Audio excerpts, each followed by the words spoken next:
سلام، وقتتون بخیر. معزز زاده هستم.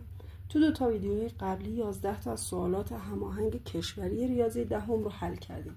تو این ویدیو 6 سوال آخر این نمونه سوالات رو حل میکنیم. امیدوارم که استفاده ببرید. این سوال گفته که طول وتر یک مثلث قائم الزاویه 10 سانتی متر و سینوس یکی از زاویه‌های آن 3/5 است. طول اضلاع مثلث را به دست آورید. ببینید، من اول یه مثلث قائم الزاویه میکشم. بعد گفته وترش 10 سانتی متره. خب وتر اون ضلعی هستش که طولش از همه بزرگتره. این وتر مثلث هست 10 سانتی متر و گفته سینوس یکی از زاویه های آن 3/5 است. خب یه زاویه دلخواه مثلا اینو در نظر میگیرم. گفته سینوسش 3/5. حالا اسمش هم میذارم مثلا آ. پس سینوس آ طبق صورت مسئله 3/5. حالا گفته مسئله گفته طول اضلاع مثلث را به دست آورید. یکی از ضلعاش که همون وتره و کاملا مشخصه 10 سانته. من فقط باید این 2 ضلع رو به دست بیارم. اسم یکی رو میذارم آ به صورت دلخواه، این یکی ضلع رو اسمش رو میذارم x. خب وقتی سینوس آ 3/5 میدونستیم که سینوس آ تو مثلث قائم الزاویه چی هستش؟ چه ضلعی بر چه ضلعی؟ ضلع مقابل بر وتر. خب ضلع مقابل این آ، این زاویه آ چیه؟ ضلع روبروش آه. وترمون چنده؟ 10. خب پس طبق تعریف میشه آ 10 و طبق اون چیزی که تو صورت مسئله داده میشه 3/5. حالا من از این رابطه میام آ رو به دست میارم با یه طرفین وسطین ساده.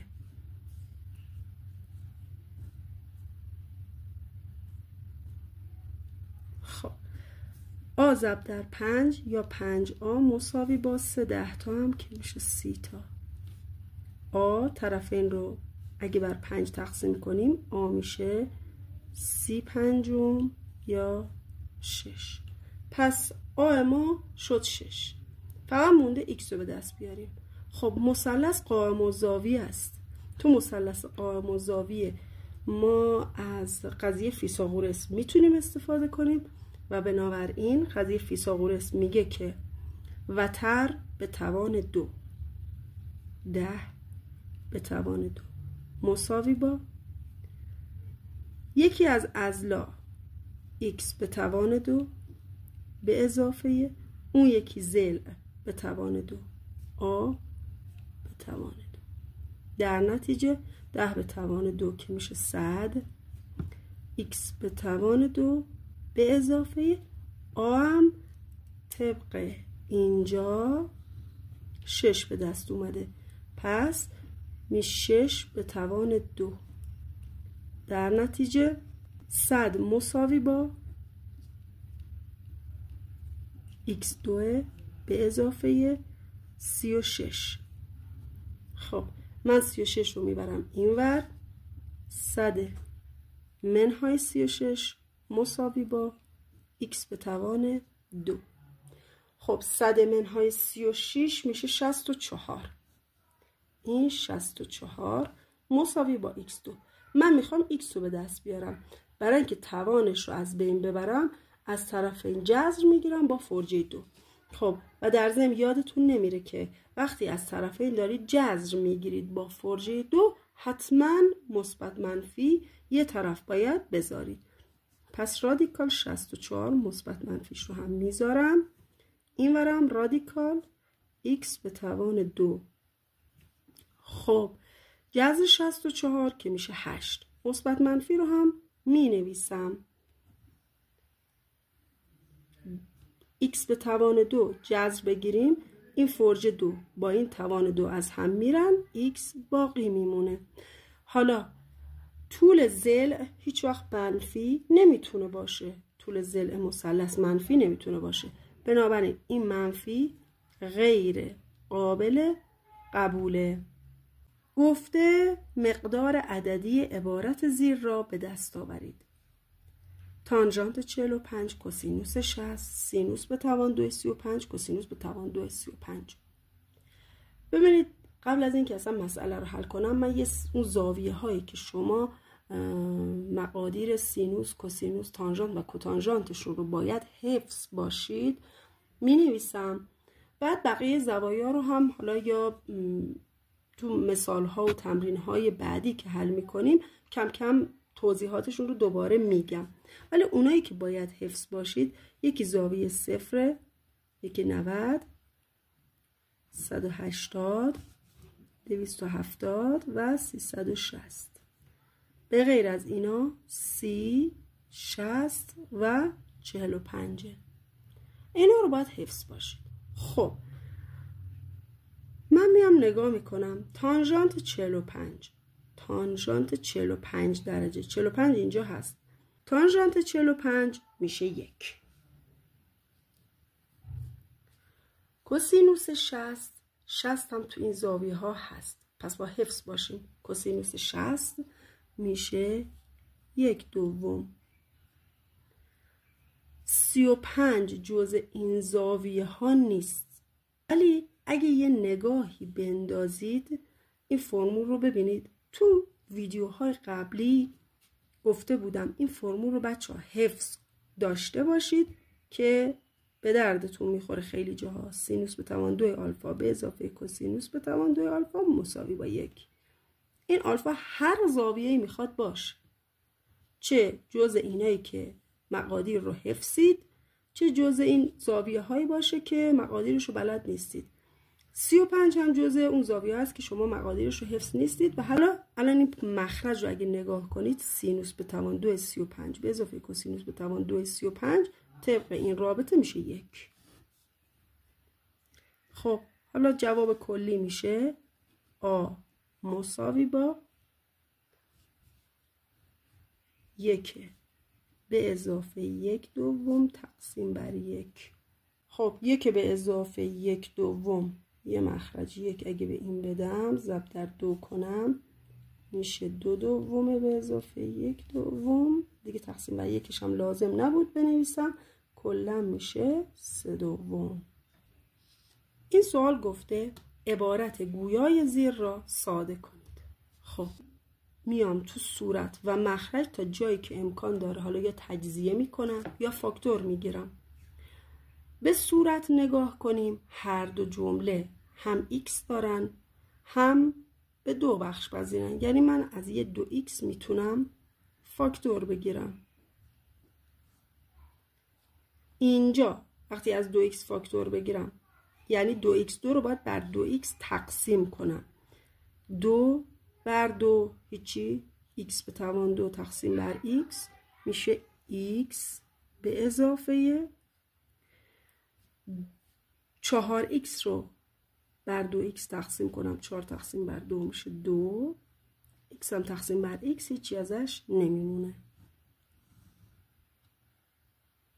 میریم سراغ مخرج.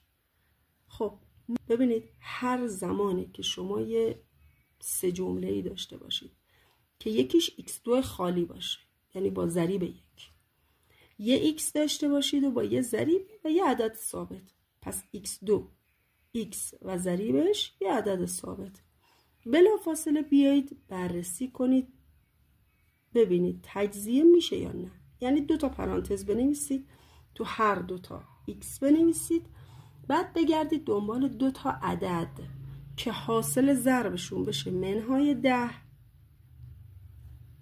و حاصل جمعشون بشه ضریب x یعنی منفی 3.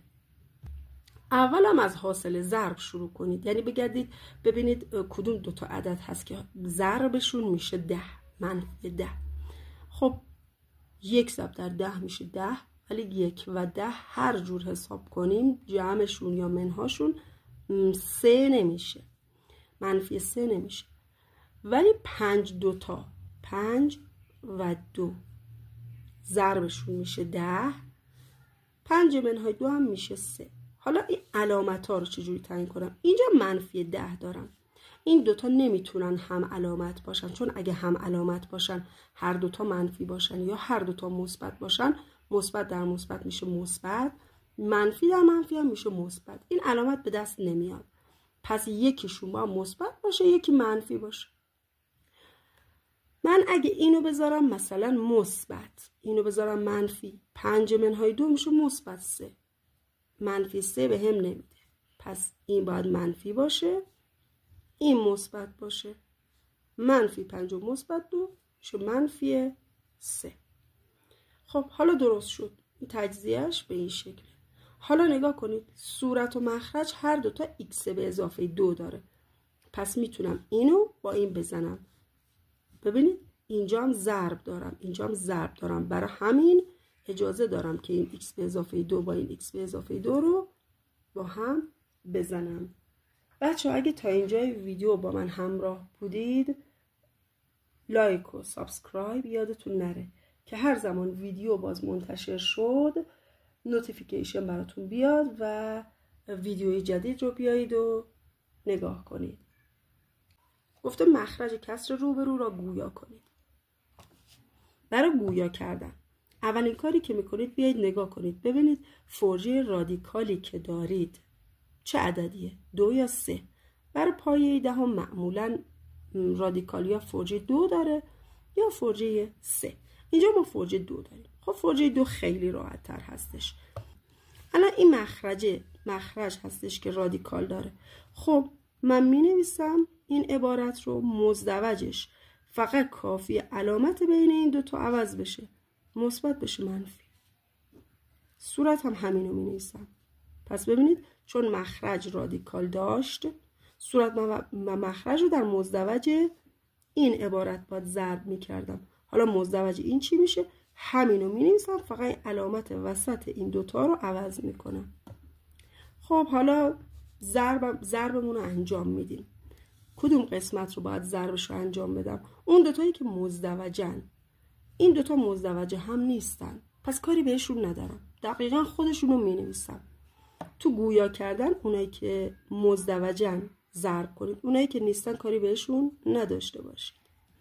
خب من اگه یادتون باشه تو سوالات قبلی، تو ویدیوی قبلی گفته بودیم که اگه دو تا عبارت داشته باشیم که جمله اولشون مثل هم باشه، جمله دومشون هم مثل هم باشه، فقط علامتاشون فرق داشته باشه، یکی مثبت باشه یکی منفی، بهش میگن اتحاد مزدوج و جوابش میشه جمله اول.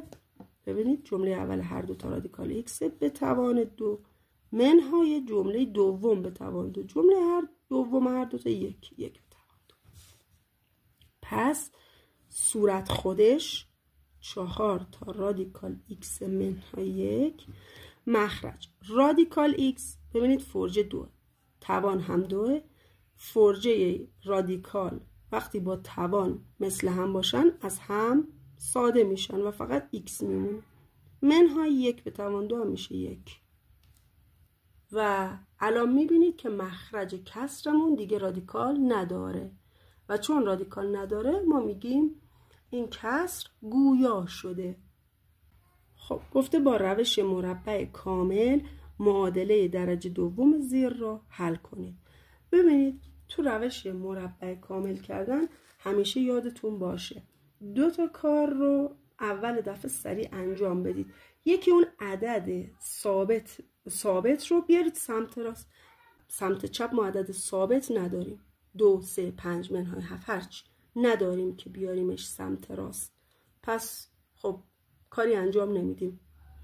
و دوم این که ضریب x2 ما حتما با 1 باشه، اینجا 1 هست، پس من اینجا می نویسم 1 عدد ثابت را سمت راست می آوریم. نداریم اینجا عدد ثابت، پس هیچ. و دوم ضریب x2 را 1 می کنیم. اینجا ضریب x2 1 هست و بنابراین بازم لازم نیست کل عبارت رو بر عدد ضریب x2 تقسیم کنیم. مثلا اگه ضریب x2 بود 5، ما کل این عبارت رو بر 5 تقسیم میکردیم که ضریبش بشه 1 و الان 1 هست. خب مرحله بعد ما میایم این ضریب x رو تقسیم بر 2 میکنیم. 8 تقسیم بر 2 و به توان 2 میرسونیم. 3 ضریب x تقسیم بر 2 به توان 2 و به طرفین اضافه میکنیم.